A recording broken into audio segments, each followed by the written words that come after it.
Amb motiu del Dia Internacional de la Infància, l'Ajuntament de Torrent ha celebrat un consell molt especial.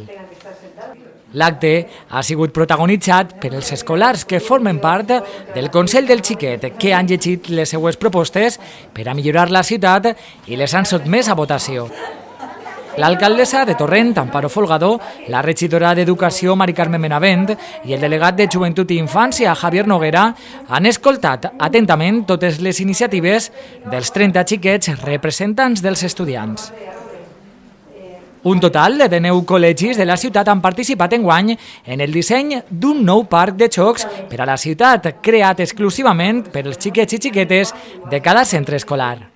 Y la verdad es que nos han hecho propuestas sorprendentes, porque desde pedir que haya más fuentes, bancos para que se sienten los papás y estén más cómodos, a que utilicemos más colores, ¿no? Y que el parque sea un poco más divertido, sobre todo que se cuiden las plantas i tot el que hi ha alrededor del parque. A més, els més menuts han aportat un conjunt de missatges originals que volen que formen part del seu parc somniat.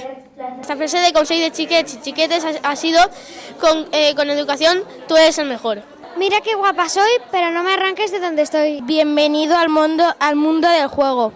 I és que, per a festejar el Dia Internacional de la Infància, el pròxim dissabte, 22 de novembre, se celebrarà a l'Hort de Trenor una jornada amb tallers i activitats dirigides a tots els xiquets i xiquetes del nostre municipi.